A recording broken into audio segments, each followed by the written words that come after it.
It is funny. You're an idiot.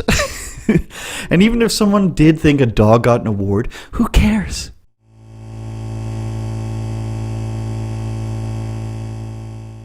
New York Times have gone after Donald Trump for a meme. No, this isn't a repeat of the CNN Donald Trump WWE meme. This is real life. And they even tried to get the guy who was photoshopped out of it to bad talk Trump, because why not, you guys? This is where we are in 2019. Welcome back to Andrew Says. I wouldn't lie to you, except for maybe this once. It's a rainy October 31st. It's Halloween. Yes, we still celebrate Halloween here in Latvia and Lithuania and all the places I'm present. Hit me up on Patreon. We're going to drop some exclusive interviews on there this weekend. So if you sign up for that, just $1 a month, you can get to see my feet pictures as well as exclusive interviews. Feet pictures may or may not be there when you sign up. So the other day I was reminded of NBC's famous fact check from the Clinton emails. You know, the one about Clinton bleaching her emails? They said she didn't use acid. It was actually a computer program, you guys, and that was the beginning of the end for all of us.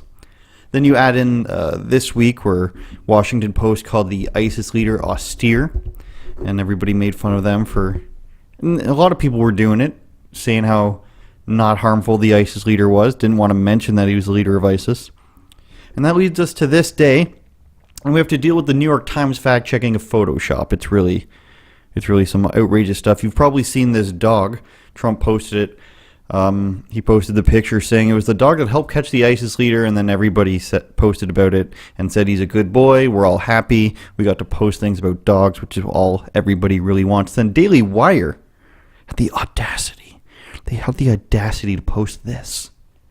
And Trump dared to share it. He dared to share this Photoshop of him putting a Medal of Honor on a dog. A photo that is obviously just using the original photo of the dog, mind you. I mean, they don't have multiple angles of this dog. But I guess since they were giving out medals that day, that some people, I don't know, did they actually think that the dog was getting a Medal of Honor? Would it be a bad thing if it turned out that he did, or if you were wrong about that, the dog not getting one? It's insane. So the New York Times, who is so reputable and needs to make Trump look bad so badly because their bias overwhelms their being, and they always report facts first, unless we're talking about Iraq, of course. This photo of Trump awarding hero military dog is altered, New York Times reports. Uh-oh, you guys. Uh-oh, that one didn't go over so well. So we look a little stupid now since everybody knew it was Photoshop. Let's look up the guy who was actually photoshopped out of it. Surely he's outraged and riled up that he was photoshopped out of it, and they humiliated him by putting a dog there.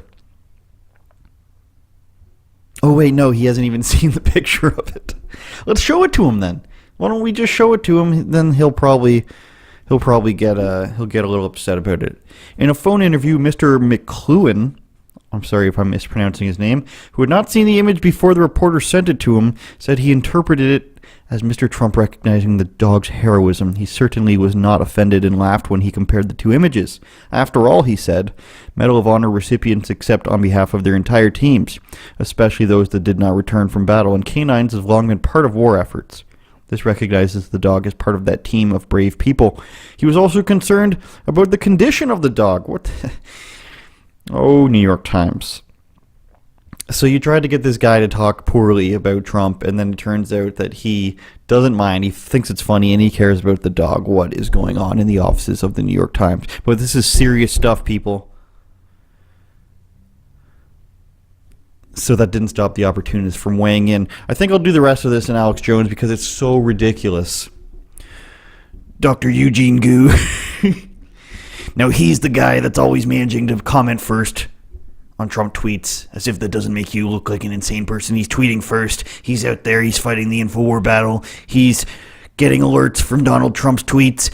He's doing the thing that we all wish we could, which would be at the top of the tweet list, making fun of the President of the United States. Trump, bro, this is beyond gross.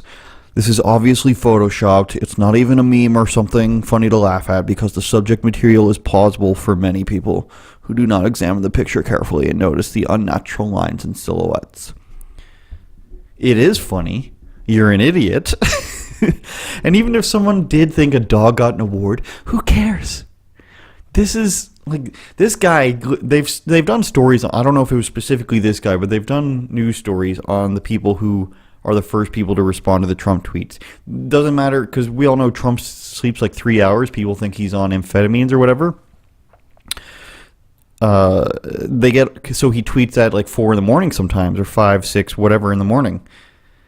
First, also, I don't see why it's a problem that Trump doesn't sleep. Don't you want the person leading your country to just like never sleep? Isn't that a good thing? But anyways, he tweets at these odd hours, and people are getting alerts on their phone and waking up in the middle of the night to respond to Trump tweets. And a lot of the times they have stuff prepared as a draft, like generic things they can put in. It's really an insane scenario to think that what you're doing is a good and interesting thing and not an insane thing. I guess you could say if it's for popularity, I guess it's a good decision, but still makes you look insane. The fun police are everywhere, you guys. Now, I went to a Halloween party, I'll mention, on Saturday. And the fun police were everywhere. People were stopping. Somebody was stopping a girl from opening a bottle with her teeth, which I then said, let her share her gift. People were yelling at us for being loud. People within the house were trying to sleep during a party. And not at their own house. It wasn't their own house. They came up from the basement and told us that we were being too loud at somebody else's house to the person who lived there. People were getting offended. I thought some white guys were about to faint. And you know me, if I can offend some soy boys, if I can trigger them, I most certainly will. Now, that didn't stop the fun police, like I said, from coming out after Trump. Here comes your best friend, Michael Avenatti. That's CPL Avenatti, if you know what that stands for. That's I stole money from the porn star, Michael Avenatti. That sleazy Hollywood lawyer, Michael Avenatti, has something to say even after all he's been through. Wow, is every photo associated with this mission photoshopped? First the Situation Room, now this. Maybe that's a plug for the website Now This, because maybe they're working with Avenatti. I don't know. Of course, he's talking about this photo, though. The Situation Room with Donald Trump after they, I don't know at what point it was, but it was during the raid on the ISIS leader. It's just a photo of them in a room. Who cares if it's actually watching the video? Do you, you think you're going to get them to release a video of when they actually watched it if this is fake? It doesn't make any difference. Okay, guys, we're going to take a photo. Should we make it look like we're watching the video?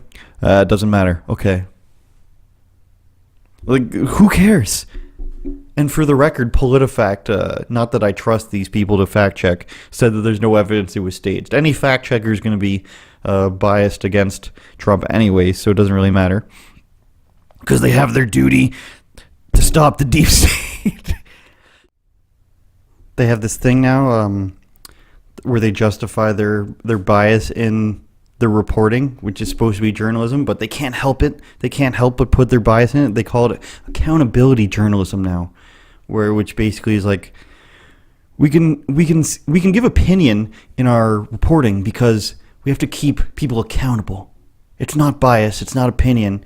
It's reporting with accountability because it's our duty. This is where we're at, people. This is journalism today. Accountability reporting. It's your duty to give your opinion even if it's not fact because everyone you disagree with is evil. But that's it. Happy Halloween. They're moving forward with the next step of impeachment, which is, of course just means they're going to ask people in public. They're moving forward with the next step of impeachment, which just means people asking questions in public hearings. So it doesn't really mean anything. It's all smoke and mirrors. So I look forward to a nice Halloween infused hashtag involving impeachment. And remember, I wouldn't lie to you. And also, celebrating Adele's weight loss isn't a compliment. It's fat phobia, you guys. I just thought that was funny.